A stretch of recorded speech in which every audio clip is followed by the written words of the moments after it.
আমার লাইফের একটাই ইচ্ছে ছিল যে আমি কারো কাছ থেকে নিয়ে বা অন্যের টাকায় কিছু করব না, বা হাজবেন্ডের টাকায় কিছু করবো, নিজের টাকায় করব।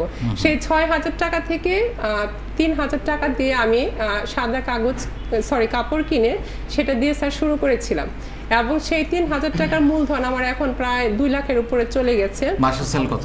মাসে বর্তমানে সেল হচ্ছে 1 লাখ টাকা। এই শাড়িটা কি আপনার করা?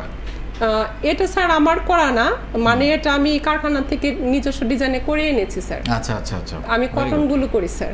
খুবই সুন্দর, খুবই সুন্দর, মাশাআল্লাহ। তো আপনি মাস্টার ডিগ্রি পাশ করলেন, তারপরে আপনি পরিবারে সময় দিয়েছেন।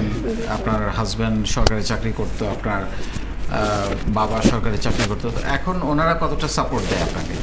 এখন স্যার পুরোপুরি সাপোর্ট। একটু হাতে নিয়ে কথা বলেন, এটা পড়ে গেছে। হ্যাঁ, এখন স্যার পুরোপুরি সাপোর্ট করছে। পুরোপুরি সাপোর্ট করছে। জি স্যার। আপনি ধরেন মাস্টার ডিগ্রি পাশ করে তুমি হয়তো বড় বড় চাকরি করতে পারতা, এখন শাড়ি বিক্রি করছো, এরকম কথাবার্তা কি শুনতে হয়?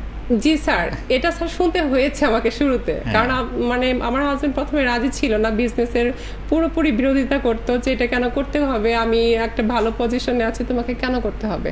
কিন্তু আমার ইচ্ছে ছিল স্যার যে আমি আমার নিজের পরিচয় তৈরি করব, পাশাপাশি কিছু মানুষের যাতে কর্মসংস্থান করতে পারি, নিজের পরিচয় তৈরি করব, এটা হচ্ছে সবচেয়ে বড় কথা। এবং আপনি যখন এখন মাসে লাখ টাকা সেল করেন, নিশ্চয়ই তাদের কথা বদলে গেছে। জি অবশ্যই স্যার, বদলে গেছে।